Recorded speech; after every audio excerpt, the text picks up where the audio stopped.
Bonjour à tous, bonjour et excusez-nous pour ces 2 petites minutes de retard. Alors, événement marquant le 10 mars dernier, la faillite de la Silicon Valley Bank. Donc le programme de ce webinaire va être un petit peu chamboulé. C'est l'occasion pour nous de revenir plus en détail sur l'éventualité d'une inflexion ou pas, du comportement des banques centrales et le nouveau dilemme imposé par la situation. Inflation, croissance, tendance structurelle, marché actions et crédit, plan industriel vert en Europe, ces sujets n'ont pas disparu pour autant et sont bien sûr toujours d'actualité. Donc, nous serons ensemble pendant 45 minutes en compagnie de nos experts. Florent Babon, économiste. Bonjour Florent. Bonjour. Avec Frédéric Guignard, gérant Action. Bonjour Frédéric. Bonjour. J'en profite pour te souhaiter la bienvenue au sein des équipes Ecofi. Tu nous as rejoints depuis peu. Merci. David Jourdan, directeur de la gestion crédit. Bonjour David. David qui va arriver, il a peut-être un petit problème de son. Et Alix Roy, analyste. Bonjour David. Et Alix Roy, analyste ISR. Bonjour Alix. Bonjour à tous. Possibilité de poser vos questions pendant l'intervention par le petit bouton en bas à droite de l'écran. Et comme d'habitude, vous aurez le replay directement sur votre boîte mail. Florent, on commence avec toi. En ce début d'année, de nombreux mots font le buzz sur les marchés. On parle de soft landing, hard landing. Est-ce que tu peux nous en dire un petit peu plus en guise de préambule, s'il te plaît? Effectivement, Sarah, début d'année pour les investisseurs, c'est un peu question pour un champion en réalité. Il y a plein de mots qui font le buzz, comme tu l'as dit, et tout cela se réfère au couple croissance-inflation de l'économie mondiale. Plus précisément, il y a le terme, effectivement, comme tu l'as dit, de soft landing, qui a fait son apparition en réalité depuis déjà 2022, qui correspond ni plus ni moins à une désinflation réussie, puisque cela n'entraînerait pas de récession. On a aussi le terme hard landing, qui cette fois-ci est le contraire, une désinflation engendrée par une récession. No landing, l'avion n'atterrit pas, l'inflation reste élevée, la croissance reste élevée. C'est un peu le scénario que jouaient les marchés en tout début d'année. Et je pourrais même en rajouter en quatrième, en réalité, le big flip. En français, on pourrait traduire ça par le grand retournement, qui correspondrait à la réaccélération de l'économie américaine, notamment au regard des récents chiffres de l'emploi qu'on a eu. Au mois de janvier, il y a eu une très grosse surprise sur le nombre de créations nettes d'emplois non agricoles, puisqu'elles sont sorties à 517 000 nouvelles créations sur un seul mois, alors que le consensus attendait quelque chose comme 200 000. Donc ça a un peu surpris les marchés. Et les marchés aujourd'hui sont un peu cyclotimiques. Un jour, c'est soft landing, un jour, c'est hard landing, un jour, c'est le big flip. Et puis, depuis quelques jours maintenant, comme tu l'as dit, on a ce risque systémique, en tout cas cet événement de marché qui plane au-dessus des marchés. Voilà, la fameuse faillite de la SVB. Ce qui nous amène finalement au deuxième point, puisque tous ces mots, ce sont que des mots valises. Le cœur du réacteur, c'est de caractériser le couple croissance-inflation. Donc, c'est ce qu'on va faire dans le point 2. Et le point 3, ce n'est que le corollaire, à savoir essayer d'analyser, anticiper peut-être, on le verra, le comportement des banques centrales, justement dans ce nouveau contexte qui vient de s'ouvrir avec la faillite de la SVB. Et justement, Florent, ça donne quoi pour les États-Unis? Je crois que tu as prévu de nous illustrer ça sous la forme d'une balance des risques. Exactement. On a un petit peu changé le mode de présentation par rapport au dernier webinaire et on a fait quelque chose d'assez visuel, à savoir une balance des risques. Et ce qui frappe à l'écran, c'est que la balance des risques est plutôt bien orientée aux États-Unis, aussi bien du côté de la croissance que du côté de l'inflation. En tout cas, c'est notre analyse, bien entendu. Si on se concentre sur la croissance, alors toujours sur le slide précédent, on voit qu'effectivement, on a plusieurs facteurs qui contribuent à ce que l'économie américaine tienne. C'est d'ailleurs notre scénario depuis la fin d'année dernière et même depuis le dernier trimestre 2022, puisque nous avons une conjonction de facteurs qui favorisent cela. Un emploi toujours très bien orienté, j'en ai parlé en préambule. On a une consommation qui reste assez élevée, notamment dans le secteur des services, et même en toile de fond, une confiance des entreprises, notamment dans le secteur des services, qui reste très bien orientée. On a toujours un excès d'épargne des ménages hérité de la crise Covid qui est important, qui s'étiole, on le verra par la suite, mais qui reste important. Et puis, on a une désinflation. Alors là, j'anticipe un peu sur le point suivant, qui finalement entraîne, parce que les salaires ne se modèrent que très peu, une hausse des revenus réels, en tout cas des salaires réels, qui là aussi contribue à faire peser dans le bon sens cette balance des risques.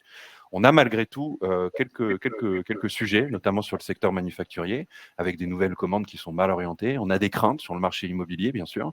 Et puis il y a là aussi, ça c'est l'objet du dernier point que l'on traitera tout à la fin, une incertitude sur les effets de la politique monétaire menée par la Fed. Du côté de l'inflation, pardon, la désinflation est enclenchée. On le verra juste après, on peut le voir maintenant d'ailleurs. Il y a 2 facteurs qui expliquent, cette désinflation qui s'opère depuis quelques mois maintenant. Le premier facteur, c'est celui que vous voyez, en dessous, c'est le rétablissement des chaînes logistiques. On peut aussi dire que, finalement, tout ce qui s'est passé pendant la crise Covid, les fortes tensions sur les délais de livraison, tout ce qui est, pression sur les prix à la production, tout ça est en train de tout doucement, diminuer et d'ailleurs, on le voit sur le graphique, on est revenu sur 0. Alors, en termes de grille de lecture, étant donné qu'on montre ce graphique en nombre d'écarts types, lorsqu'on revient à 0, grosso modo, ça revient à dire qu'on est à la moyenne. Donc, vous le voyez, ça s'est fortement tendu en 2021 et en 2022, ça n'a fait que baisser. Cette pression n'a fait que baisser jusqu'à atteindre effectivement récemment le seuil fatidique du 0. Donc, les chaînes logistiques sont revenues à la normale. Ça, c'est un premier point. Le deuxième point qui explique, en tout cas qui va plutôt expliquer la désinflation lors du second semestre, c'est l'apaisement du marché de l'immobilier. On en avait déjà parlé d'ailleurs avec ce même graphique lors du dernier webinaire en novembre. On observe du côté du marché immobilier un affaiblissement des prix. C'est la courbe orangée que vous voyez, enfin l'aire orange que vous voyez sur le graphique du dessus. Et de la même manière, on voit des loyers, notamment ceux qui sont mesurés de manière un petit peu plus fréquente, qui là aussi décélèrent. Donc tout ça, ce sont de bonnes nouvelles qui sont dans les tuyaux, mais qui ne se répercutent pas encore, et là j'insiste là-dessus, dans la composante loyer de l'indice des prix aux États-Unis, puisqu'il y a un effet d'inertie de 6 à 9 mois. Mais donc tous ces éléments-là nous font espérer qu'effectivement, cette partie de l'inflation va s'affaisser, va décélérer. Et pour résumer la chose, on le voit sur le graphique juste à droite, on a décomposé en 3 parties, l'inflation que l'on observe aux États-Unis, plus précisément l'inflation cœur, lorsqu'on enlève l'énergie et l'alimentation, je le dis, trois catégories. Les biens, vous le voyez, c'est le trait plein vert foncé, qui est directement lié finalement avec le rétablissement des chaînes logistiques, donc une nette décélération depuis son point haut début 2022. Donc ça contribue à apaiser les pressions inflationnistes. On a également l'inflation des services. Donc l'inflation des services qui comprend les loyers, donc c'est le trait plus fin et de couleur plus claire que vous voyez. Alors lui ne fait que progresser en revanche, et il explique encore une grande partie de l'inflation. Et l'inflation des services hors immobilier, que vous voyez cette fois-ci dans un trait un tout petit peu plus foncé, qui certes décélère quelque peu, mais reste tenace. Et c'est là-dessus que je vais conclure sur cette slide, c'est que certes il y a une désinflation, mais on va rester, en tout cas selon nos prévisions, sur des niveaux d'inflation très élevés, en tout cas de l'ordre de 3,5, 4%, pour la simple raison qui est la suivante, c'est que les salaires progressent encore et le marché du travail est extrêmement tendu. Et cette partie de l'inflation, l'inflation cœur des services hors immobilier, est très liée à cette dimension salariale. Et donc pour nous, c'est ce qui va effectivement se concrétiser dans ce terme d'inflation qui s'accroche. Voilà. Merci Florent. J'espère quand même qu'on en a encore un peu sous le pied par rapport au niveau de la croissance. Exactement, c'est ce que je disais à l'instant, c'est que les consommateurs américains ont engrangé un certain nombre de ce qu'on appelle l'excès d'épargne, donc en excès par rapport à l'épargne habituelle qui prévalait avant la pandémie, parce qu'ils étaient enfermés chez eux, ils ont reçu des chèques, ils ont moins été au restaurant, etc. Ils ont accumulé un stock d'épargne assez conséquent. On le voit sur le graphique d'ailleurs à gauche. Ils s'étiolent, ce qui est normal puisqu'ils consomment et puis l'inflation grignote aussi leurs revenus et donc ils sont obligés de compenser par cela. En revanche, si on essaie d'estimer la suite des événements, on voit que le stock va se consommer pardon, de manière assez forte, puisqu'à la fin de l'année 2023, selon nos prévisions, il n'y aura plus d'excès d'épargne. Mais cela va évidemment contribuer à ce que la consommation reste assez soutenue. Dans le même temps, on a une hausse des salaires réels, alors certes qui n'est pas encore positive, bien entendu, mais qui, là aussi, va contribuer à ce que les revenus disponibles des ménages, en termes réels, ajustés de l'inflation, soient en hausse. Et pour la zone euro, comment ça s'illustre? Je crois que tu nous as préparé également une balance des risques. Exactement, pour la zone euro, même grille de lecture. En revanche, ce que vous voyez à l'écran, c'est que la balance des risques n'est pas orientée de la même manière. Du côté de la croissance, on a, depuis plusieurs mois maintenant, vous le savez si vous avez assisté au dernier webinaire, une prévision de récession pour la zone euro. Pour une raison simple, c'est que, contrairement aux États-Unis, la consommation est en revanche, elle, plutôt mal orientée. Les derniers chiffres que l'on a sur des indicateurs tels que les ventes au détail nous le montrent.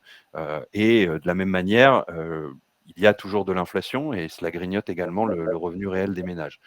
Donc, vous le voyez, il y a aussi la hausse du coût du crédit qui n'a pas encore été totalement répercutée sur les consommateurs et les entreprises. Donc ça va peser tout au long de l'année et avec un effet retard justement. Donc ça fait pencher la balance des risques du mauvais côté. Du côté de l'inflation, la balance est équilibrée, mais en réalité, elle est légèrement penchée sur la droite, à savoir du mauvais côté, puisque vous avez un effet de décalage de phase par rapport aux États-Unis, une inflation cœur qui reste très élevée et qui continue d'augmenter en zone euro, contrairement aux États-Unis, pression alimentaire, une pression sur les prix alimentaires assez puissante, une pression toujours sur l'énergie, mais qui s'amenuise, et un risque haussier sur les salaires. Tout cela fait qu'effectivement, la balance des risques est un petit peu moins bien orientée sur l'inflation en zone euro.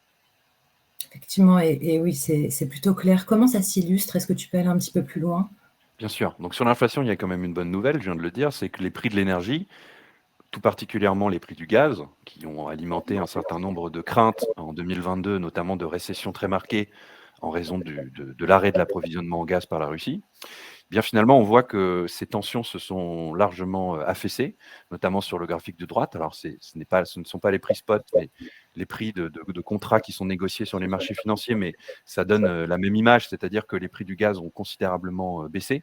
Et donc, la pression de cette catégorie sur l'inflation va effectivement contribuer de moins en moins, de manière de moins en moins élevée sur l'inflation totale en zone euro. C'est d'ailleurs ce qui se voit sur le graphique de gauche, le trait plein orange, l'inflation totale, celle qui inclut l'énergie et l'alimentation, décélère déjà, sur des niveaux très hauts certes, mais décélère.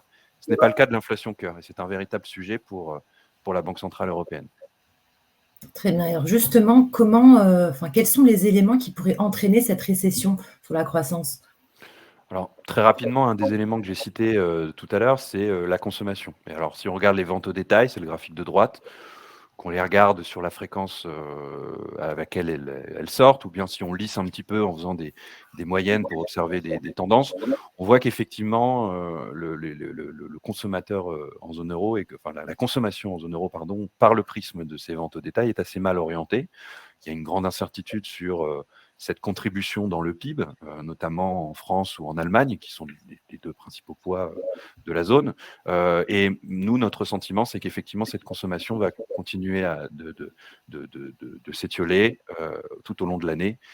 Et par voie de conséquence, on aura aussi un choc aussi sur l'investissement privé. Il faut quand même mentionner une chose, bien entendu, je n'ai pas parlé de la Chine, mais il y a eu beaucoup de choses autour de la réouverture de la Chine. Et vous le voyez sur le graphique de gauche, la confiance, l'indicateur agrégé du sentiment économique, qui peut se traduire ni plus ni moins par un indicateur de confiance agrégé des entreprises, des consommateurs, est orienté à la hausse, après avoir considérablement baissé sur l'année 2022. Donc effectivement, la réouverture en Chine a fait naître de nouveaux espoirs. On est assez dubitatif là-dessus. Je n'ai pas le temps de développer. S'il y a des questions, je serais ravi de les prendre. Mais en tout cas, on est assez dubitatif sur cette réouverture en Chine, notamment sur son pouvoir de réaccélération de l'économie européenne.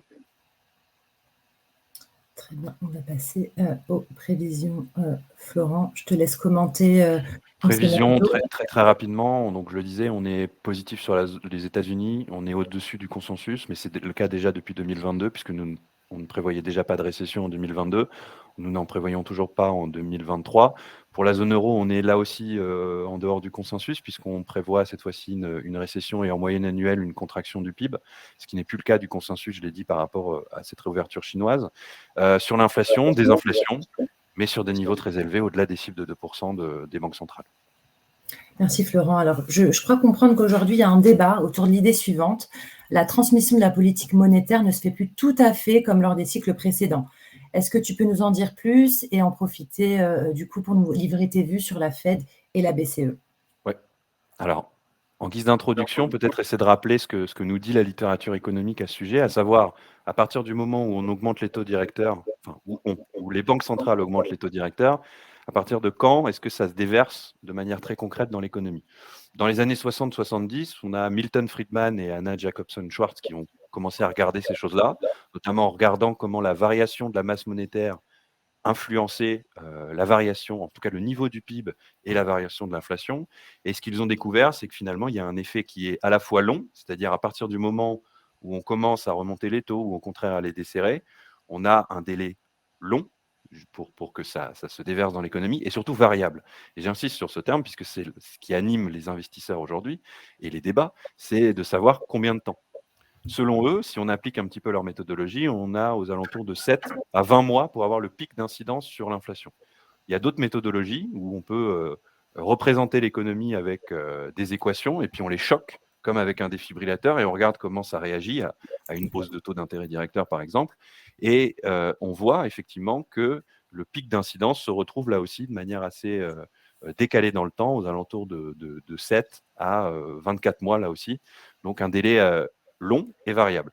On a une littérature très récente qui, cette fois-ci, s'intéresse à la manière dont communiquent les banques centrales, c'est-à-dire que lorsqu'elles disent quelque chose sans même agir, est-ce que ça influence directement les marchés financiers, puis l'économie? Ce que l'on constate, en tout cas avec la recherche récente, c'est qu'il y aurait un effet de cette communication et qui pourrait raccourcir le délai. Je prends un exemple. Lorsque Jérôme Powell indique que l'inflation n'est plus transitoire en 2021, les marchés financiers s'ajustent automatiquement, les taux d'intérêt remontent, parce qu'on se dit, il y a un changement dans l'attitude de la Fed, elle va remonter les taux. Donc on anticipe, comme si le marché avait ce ton de préscience, et donc forcément, ça contraint les conditions financières, et in fine, ça peut avoir un effet sur l'économie. Alors, est-ce que quand on met bout à bout ces choses-là, on a des choses un peu contradictoires. Alors, est-ce que la vérité est ailleurs, comme dirait l'autre? Pas forcément, plutôt la vérité est entre les deux, mais en tout cas, les banques centrales n'ont pas le luxe du doute. Elles doivent remonter les taux. Elles l'ont fait d'ailleurs de manière très forte en 2022 et maintenant elles observent ce qui se passe. Elles observent leurs effets. Et justement, en parlant d'effets, on peut parler de la faillite de SVB, qui est finalement une des conséquences de la hausse des taux, plus spécifiquement une conséquence de la hausse des taux sur le secteur de la technologie, puisque ce secteur-là a vu son coût du crédit augmenter pour financer ses projets, etc., a brûlé beaucoup de cash. Et la banque SVB, qui était justement la banque de dépôt du secteur de la technologie aux États-Unis, de la Silicon Valley, ça ne s'invente pas, c'est dans le nom, eh bien, a dû liquider des positions, n'a pas pu assurer les dépôts, il y a eu un bank run, elle a fait faillite. Mais ça illustre bien ce qui se passe. Et aujourd'hui, ça paraît presque provocateur de vous montrer ces chiffres-là à l'écran, de taux d'intérêt à 5,5, quand on voit la réaction qu'a eu le marché. Il y a un nouveau dilemme qui se pose pour la Banque centrale américaine notamment, c'est de savoir si elle favorise la stabilité financière plutôt que l'inflation. Donc, c'est assez inédit dans l'histoire. En 2008, il n'y avait pas ce niveau d'inflation, donc elle a évidemment choisi de maintenir la stabilité financière, mais il y a un sujet qui se pose. À ce stade des événements, le risque systémique n'est pas avéré. En tout cas, l'événement systémique n'est pas avéré, d'autant que les autorités monétaires ont agi très, très rapidement. Donc, ce que l'on pense, nous, pour maintenant donner ma vision, notre vision, la vision d'Ecofi, c'est que la Banque centrale américaine, le 22 mars, va augmenter de 0,25% son taux directeur, tout en signifiant peut-être qu'effectivement, elle reste très attentive aux événements, mais ça ne change pas la trajectoire puisqu'il y a beaucoup d'inflation, on l'a dit tout à l'heure, elle va même s'accrocher. La Banque centrale européenne qui se réunit cet après-midi, selon nous, encore une fois, on pense que ça ne va pas dévier de sa trajectoire non plus. Elle avait balisé un peu les choses, donc 50 points de base, 0,50% aujourd'hui, avec encore une fois un discours qui met en lumière le fait qu'il y a des risques aujourd'hui sur le système financier, mais que l'inflation est très élevée, notamment l'inflation cœur, je l'ai mentionné. Donc voilà, nos prévisions de taux peuvent paraître un petit peu effectivement provocatrices, comme je le disais. Il y a un voile d'incertitude très fort, mais pour nous, la trajectoire ne change pas. Il y a de l'inflation, elles sont obligées d'agir. Maintenant, si la situation change, évidemment, elles favoriseront la stabilité financière. Effectivement, à nuancer parce qu'on n'a pas encore tous les éléments. Merci Florent, en tout cas, pour cet éclairage. David, bonjour. Tu es responsable de la gestion obligataire crédit chez Ecofi. Je sais que 2022 a été une année terrible pour cette classe d'actifs. Et à la lumière du panorama que vient nous dresser Florent, quelles sont tes convictions concernant les marchés obligataires? Alors, bonjour Sarah. En effet, Florent nous a très bien dépeint ce qui se passait, les incertitudes qui régnaient. Et ce qui est génial sur les marchés, c'est qu'on a préparé cette présentation la semaine passée. Et entre-temps, il s'est passé pas mal d'événements, donc j'essaierai d'y répondre notamment à la fin lors des questions.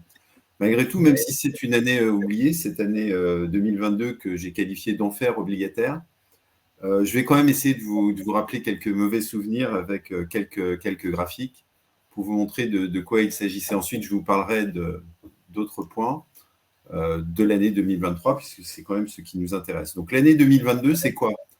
Comme vous le voyez sur le graphique, sur la courbe des taux allemandes, c'est une année où les taux augmentent fortement, quelles que soient les maturités, environ 300 points de base sur l'année, donc ça fait beaucoup. Vous voyez également, pour ce qui concerne les marges de crédit, une augmentation des marges assez sensible, d'autant plus sensible que la qualité de crédit est la plus faible. Donc, si on prend par exemple la catégorie simple A qui figure ici ouvert, on a une augmentation d'une 50aine de points de base. Et si on s'intéresse à la courbe en bleu qui est en haut, les émissions notées simple B, là, on est sur 160 points de base. Donc, c'est vraiment beaucoup. Bon, donc ça, c'est l'année dernière, puis ça a des conséquences sur les performances que je vais vous montrer tout de suite. Hop, non. Je m'en occupe. Il faut revenir en arrière, s'il vous plaît. Merci. Voilà. Voilà.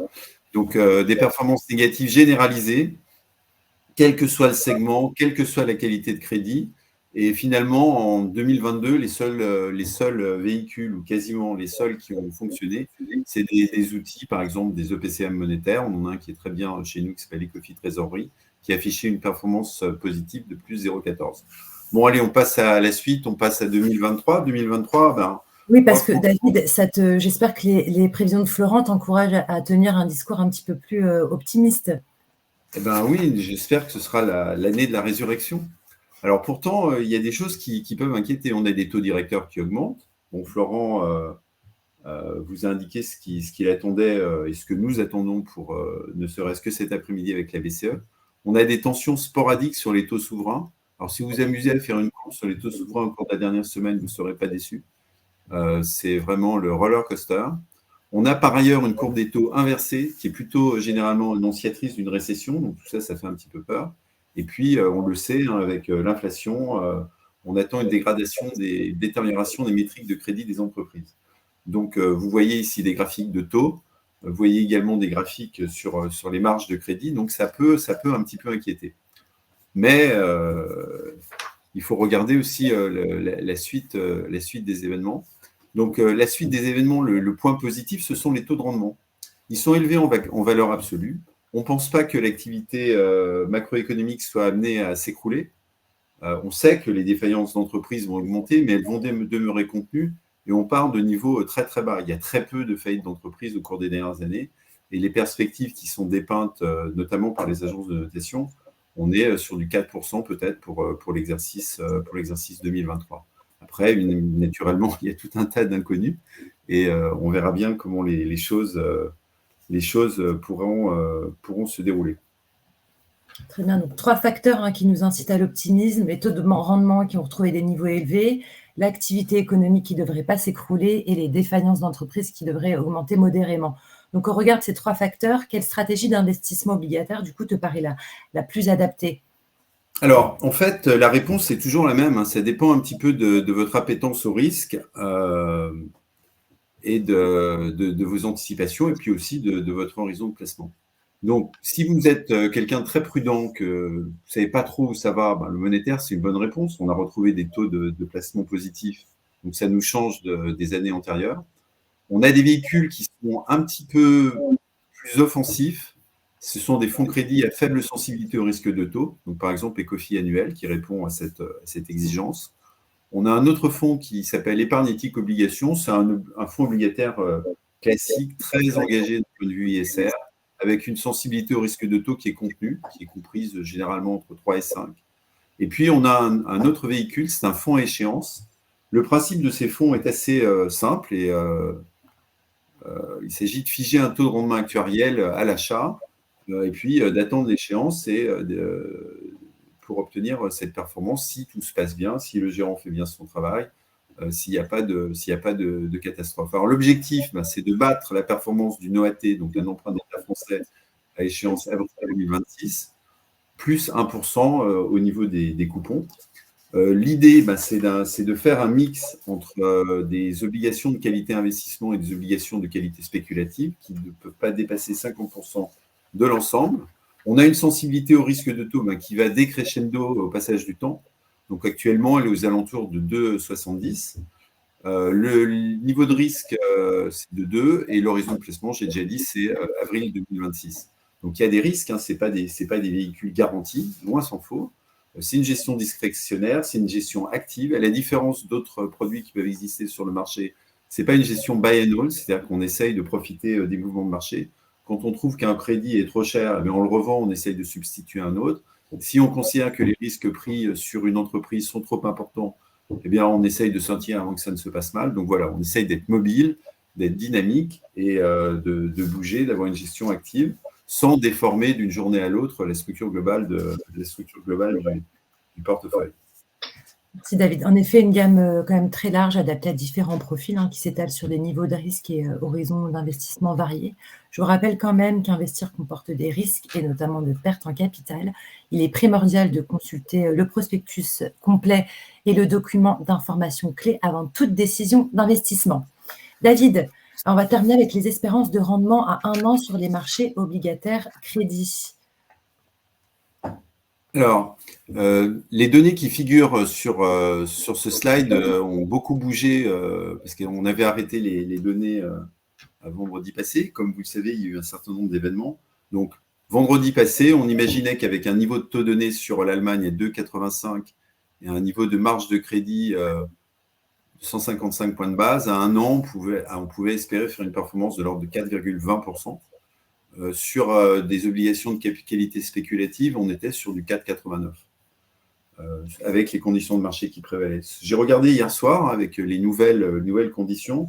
Sur la partie d'en haut, on serait plutôt sur du 3,90. En revanche, sur la partie spéculative, donc plus risquée, on serait sur du 5,06. En fait, ce que je voulais vous dire aussi, c'est que pour illustrer les choses d'une manière plus claire, si aujourd'hui vous achetez des obligations, par exemple Prono, avec une échéance mai 2026, le taux de rendement actuariel que vous pourriez obtenir, c'est de l'ordre de 5,66. Si vous achetez un emprunt d'État français sur des maturités d'avril 26, vous auriez du 2,45. Et puis par ailleurs, si vous achetiez, je ne sais pas, des obligations de la banque, de la BPCE, vous seriez toujours à avril 26 sur des espérances de rendement à 4,10. Donc il y a une grosse hétérogénéité des rendements en fonction des risques pris. Et le fonds à échéance, ça permet à un instant donné de s'exposer avec un portefeuille diversifié qui repose sur nos choix discrétionnaires de risque de crédit. Voilà. Merci David, merci à toi. On va maintenant passer sur le marché des actions. Je voudrais à nouveau souhaiter la bienvenue à Frédéric. Bienvenue encore. Je me permets également de faire un bref rappel sur notre maison. Ecofi, c'est la société de gestion du groupe Crédit Coopératif et première société de gestion à adopter le statut d'entreprise à mission en 2020. Ecofi, c'est aussi une gamme 100% ISR, dont 12 fonds labellisés. Merci Sarah, merci pour ta bienvenue. Je suis effectivement très heureux d'avoir rejoint Ecofi début décembre. Bonjour à toutes et à tous. Donc tu l'as mentionné, en fait, notre gamme de fonds chez Ecofi est très marquée ISR. 100% de nos fonds sont gérés selon les principes de l'ISR et je ne mentionne pas la question des labels. En termes de gestion, ça se traduit par des règles assez strictes concernant les exclusions, les filtres sur les notations ESG, la gestion des controverses et puis également pour les articles 9, le respect des conditions de durabilité. Alors ce respect des règles est assuré quotidiennement par beaucoup de départements au sein d'Ecofi. Ça, c'est la première caractéristique. La deuxième caractéristique à noter, c'est la particularité de notre gamme thématique, parce que la totalité de nos fonds sont multithématiques. C'est un point sur lequel je voudrais insister. Au travers de mon expérience en tant que gérant, j'ai pu constater que les fonds multithématiques offraient principalement 2 avantages. Le premier, c'est le plus évident, c'est la moindre volatilité des performances. Les fonds monothématiques, tels que par exemple des fonds pure biotech, des fonds solutions climat ou des fonds hydrogène par exemple, peuvent surperformer ou sous-performer très nettement les marchés pendant de nombreuses années, en fait, plusieurs trimestres ou années. On se souvient très bien que récemment, à la fin de l'année 2020, la quasi-totalité des fonds climat, et j'en gérais, affichaient des performances dépassant souvent 20 à 30% celles des marchés actions classiques, des indices classiques. En fait, la prime verte, ce qu'on appelait le green premium, a finalement abouti à des excès de valorisation et qui ont été payés sur les années 2021 et 2022. C'est évident. Alors, je me souviens aussi qu'il était très compliqué en tant que gérant de trouver des alternatives de sélection de titres, car en fait, il faut respecter l'orientation du fonds et en général, c'est l'ensemble de la thématique qui bénéficie d'une prime par rapport au marché. Donc, très difficile de trouver des alternatives. Alors, c'est là qu'intervient le deuxième avantage des fonds multi-thématiques. Et ils disposent de plusieurs moteurs et ça permet aux gérants de faire évoluer la part des investissements alloués à tel ou tel thème en fonction de ses convictions et puis aussi de son appréciation de la cherté.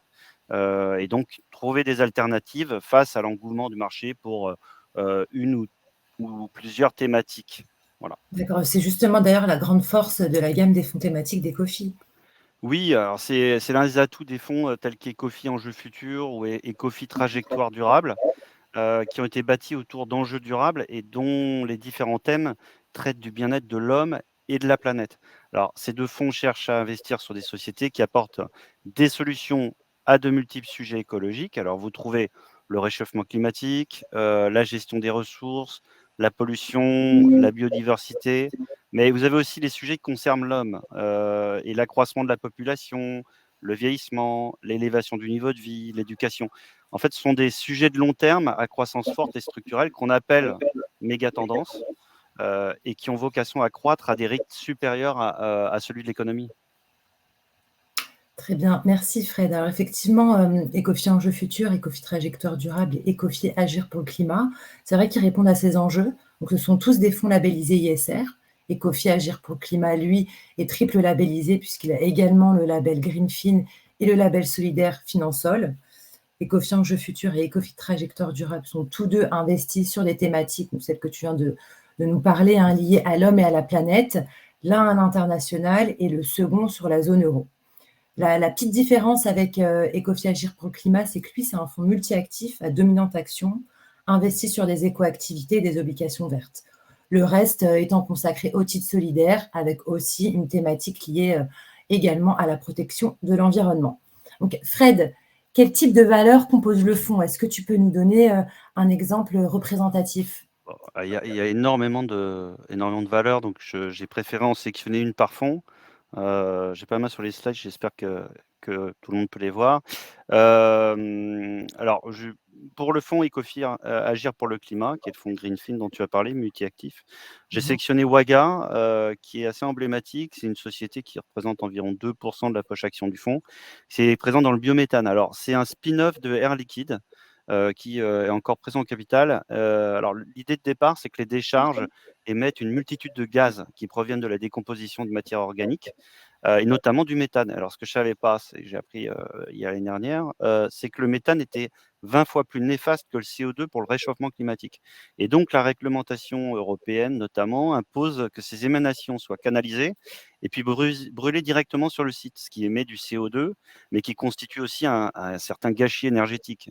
Et c'est là qu'intervient Waga. Alors, la société a développé une technologie propriétaire qui est brevetée de filtration des gaz et qui récupère le méthane quasi pur et ensuite le valorise en le réinjectant dans le réseau. Alors, Waga partage ses revenus avec le propriétaire de la décharge.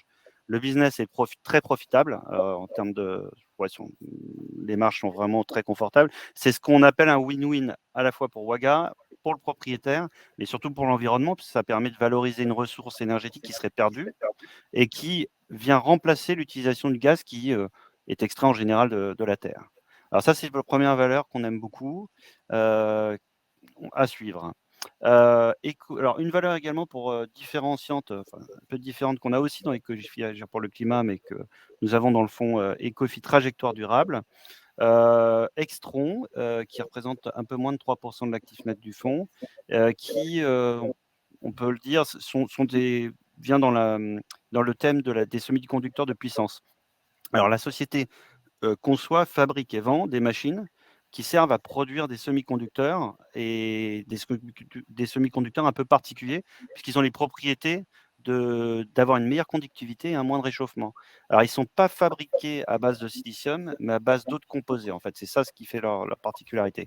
Alors, ces semi-conducteurs sont de plus en plus utilisés dans les batteries, mais aussi tous les systèmes qui consomment beaucoup d'énergie. Et c'est une valeur de très forte croissance, très rentable. Et moi, je trouve que les multiples sont particulièrement raisonnables. Donc, nous en avons mis dans plusieurs fonds début d'année. Voilà. Et une troisième et dernière société, pour illustrer une des lignes de Ecofi Enjeux Futurs, qui est un fonds internationales, donc une grosse partie US et une partie Europe. Donc j'ai choisi une valeur US pour illustrer ce type de valeur. Donc First Solar, qui représente un peu plus de 3% du fonds, dans les énergies solaires. En fait, c'est un fabricant de modules photovoltaïques qui est coté aux États-Unis et qui a une particularité et un avantage compétitif fort, c'est sa technologie, qui est basée à base de cadmium telluride, c'est difficile à dire, et qui offre des rendements supérieurs aux modules solaires classiques qui sont à base de silicium, qui sont encore 90% du marché, on peut le dire. Et cette technologie permet aussi d'avoir une empreinte carbone 2,5 fois plus basse que les modules classiques. Alors, le chiffre d'affaires a été multiplié par 10 entre 2015 et 2021, dans un marché difficile, puisque en surproduction, avec une grosse pression de prix de la part des acteurs chinois, parce que ce sont les principaux acteurs, ceux qui ont la plus grosse part de marché dans le monde. Sa part de marché mondiale est encore petite, 4%, 26% de part de marché aux États-Unis, donc c'est beaucoup plus élevé. Et surtout, la société devrait profiter à plein de l'Inflation Reduction Act, qui, du fait de son implantation forte aux États-Unis, la société réalise d'ailleurs les 3/4 de son chiffre d'affaires aux US. Donc, je veux juste mentionner que la société a une très belle visibilité, puisqu'elle a un carnet de commandes qui est rempli jusqu'à fin 2025 et qui commence à se remplir jusqu'à fin 2029. Forte profitabilité également et pas de dette. Donc, voilà, trois exemples de sociétés qui sont dans les portefeuilles. Merci Fred. Affaire à suivre. Alors, on en a parlé tout à l'heure dans les bureaux. Je sais que tu es optimiste normalement pour 2023. Est-ce que tu peux nous citer 3 raisons de ton Oui, optimisme rapidement parce qu'on mange oui. un peu sur le temps? Bon, alors je vais essayer d'accélérer. Ouais, c'est vrai que 2022 était compliqué, beaucoup plus optimiste.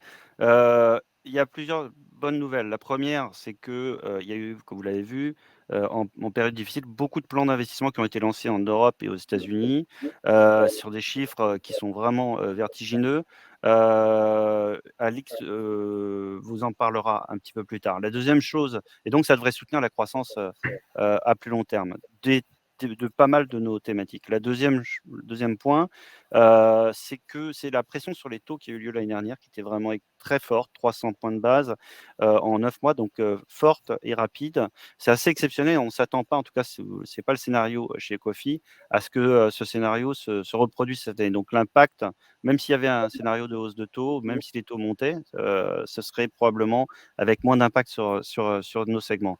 Et enfin, les valorisations, je regardais rapidement sur 15 mois, pour beaucoup de nos sociétés, vous avez une baisse des valorisations, je vous le signalais, de 20 à 30 par rapport, au début 2021. Ça, c'est un troisième point. Voilà. Très bien. Je crois que c'est toujours compliqué de saisir le point de retournement, d'avoir le bon market timing. Enfin, j'ai l'impression que là, aujourd'hui, c'est un bon point d'entrée. Ouais, Est-ce que vous tu avez des perspectives, et puis surtout qui sont plus fortes. Une valorisation qui est plus faible, tu l'avais mentionné, on ne sait jamais, c'est difficile, de trouver le parfait moment, le point d'entrée, mais le timing me semble plus intéressant, oui. Très bien. Je me permets quand même de vous rappeler qu'investir comporte des risques et qu'il faut consulter le prospectus complet ou le document d'information clé avant tout investissement. Dernière question, Fred. Qu'est-ce que vous allez particulièrement regarder au sein de l'équipe Action cette année? Alors, comme chaque année, bon, on va regarder la qualité du carnet de commandes, ça c'est évident. Mais compte tenu du contexte inflationniste qui est un élément nouveau, hein, qui est apparu en 2022, on regarde tous les éléments qui influent sur les marges de l'entreprise. Alors, c'est-à-dire le risque de dérapage sur les salaires, l'évolution des prix des matières premières, et de la logistique et puis, avec une attention particulière sur le pricing power, c'est-à-dire la capacité de la société à répercuter cette hausse de prix, aux clients. Et enfin, il va falloir porter une attention, plus grande au niveau de dette des entreprises.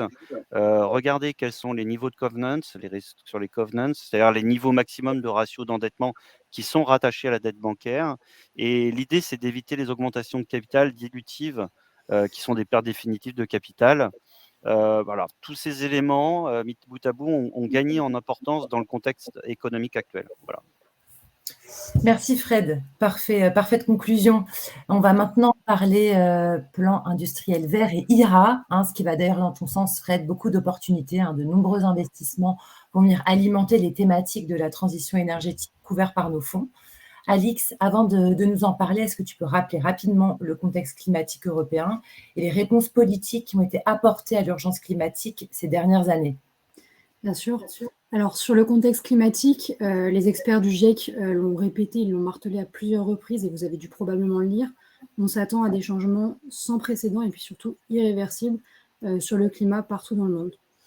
Pour ce qui est de l'Europe plus spécifiquement, les rapports du GIEC annoncent une augmentation de la fréquence et de l'intensité des phénomènes météorologiques extrêmes et des risques liés au climat de manière générale. Donc, je pense notamment à des vagues de chaleur, des inondations ou encore des épisodes de sécheresse comme on a pu en connaître cet été. Et en fait, ces phénomènes ils vont devenir de plus en plus fréquents, de plus en plus intenses, comme je disais, dans les années à venir, et ce, dans toutes les régions de l'Europe. Donc, en parallèle, ces rapports ils précisent également qu'une augmentation de la température de 2 degrés, elle va avoir des conséquences significatives et particulièrement néfastes sur les écosystèmes, sur la biodiversité de manière générale et puis sur le bien-être des populations. Et donc, en fait, dans ce contexte, les entreprises, les États européens, ils tentent déjà de s'adapter à ces changements qui vont, en fait, à terme, bouleverser l'activité économique. Et donc, justement, l'Union européenne, en décembre 2019, dans le cadre du pacte vert européen, qui est plus connu sous le nom de Green Deal européen, elle s'est engagée à atteindre la neutralité carbone d'ici à 2050, en ligne avec les accords de Paris. Et pour atteindre cet objectif, alors elle s'est fixé un objectif intermédiaire de réduction de ses émissions de gaz à effet de serre de près de 55% à horizon 2030 par rapport à son niveau d'émissions de 1990. Quelle a été la réaction, enfin la réponse américaine à ce plan? Parce que j'imagine d'envergure, puisque c'est l'action la plus importante jamais entreprise aux États-Unis en matière de lutte contre le changement climatique. Mais effectivement, Sarah, le 16 août dernier, Joe Biden a donc signé l'Inflation Reduction Act, donc l'IRA. C'est un plan qui prévoit à peu près 369 milliards de dollars de dépenses publiques et de crédits d'impôt qui vont être échelonnés sur près de 10 ans et qui devraient en fait permettre aux États-Unis de réduire leurs émissions de CO2 de 40% d'ici à 2030. Alors, un point essentiel de ce plan, ce sont les nombreuses incitations et les dispositions qui accordent en fait un traitement préférentiel aux équipements qui seront produits aux États-Unis. Donc, je vous donne quelques exemples. On a des crédits d'impôt pour la production d'électricité décarbonée qui prévoient une bonification de 10% si au moins 40% de la valeur des équipements est d'origine américaine. Il y a une autre disposition qui prévoit aussi des crédits d'impôt pour les véhicules fabriqués et assemblés pour partie au moins en Amérique du Nord. Et ça, en fait, ça porte un coût direct aux constructeurs automobiles européens et ça pourrait d'ailleurs contrevenir aux règles du commerce mondial. Et d'ailleurs, ça a eu des conséquences puisque suite à ces annonces, certains constructeurs automobiles européens ont déjà annoncé délocaliser leur production aux États-Unis, ou en tout cas reporter une partie de leurs investissements aux États-Unis. Donc, je vous donne quelques exemples. On a le fabricant de batteries suédois Nordvolt, qui pourtant est associé au groupe allemand Volkswagen, qui envisage finalement de construire une usine géante de batteries aux États-Unis, alors qu'en fait, cette usine elle était prévue en Allemagne initialement. Pareil, on a le géant allemand de la chimie BASF, on a le sidérurgiste ArcelorMittal, Vinci, Tesla. On a une longue liste d'entreprises qui ont annoncé, ou du moins menacé, de réduire leur présence en Europe, où ils font face en fait à la flambée des prix de l'énergie pour davantage aller investir aux États-Unis. Donc en fait, on se rend bien compte que finalement, ces délocalisations, elles sont plus vraiment liées, contrairement à il y a quelques années, au coût du travail, mais bien au coût de l'énergie. Alors, sur les autres, il y a quand même un chiffre à retenir, hein, c'est 369 milliards de dollars de dépenses publiques et de crédits d'impôt échelonnés sur 10 ans, qui devraient permettre aux États-Unis de réduire leur émission de CO2 de 40% d'ici à 2030. Comment l'Europe va réagir ? Alors, en réponse à l'IRA, le 1er février 2023, la Commission européenne a présenté un Green Deal Industrial Plan. Donc, en français, c'est le pacte industriel vert européen. C'est un plan qui est destiné qui a pour but de soutenir l'augmentation des capacités de production des énergies propres et des produits net zéro de manière générale au sein de l'Union européenne. Et donc, en fait, c'est un plan qui doit permettre d'atteindre les objectifs de neutralité carbone du Green Deal que j'ai mentionné en introduction, tout en préservant et en maintenant la compétitivité européenne. Alors, c'est un plan qui, comme vous le voyez sur cette slide, s'articule entre 4 piliers. Donc, le premier pilier, c'est un pilier qui est assez important, c'est la simplification de l'environnement réglementaire. Donc là, l'idée, c'est de faciliter les démarches administratives pour essayer d'obtenir les permis et les autorisations nécessaires à ces projets net zéro le plus rapidement possible. C'est un pilier qui est assez essentiel, je viens de le dire, parce que la lenteur des processus et des démarches en Europe, c'est en fait une des principales critiques, un des principaux freins pour les entreprises qui souhaitaient jusqu'à maintenant investir en Europe et qui d'ailleurs pour certaines ont dû recruter pour traiter cette charge administrative.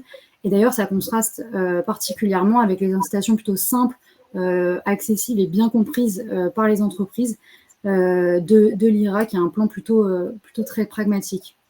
En deuxième pilier, on a un accès facilité au financement, donc ça, je vais y revenir dans un instant. Et en troisième et quatrième pilier, donc on a l'amélioration et le développement des compétences pour les industries vertes.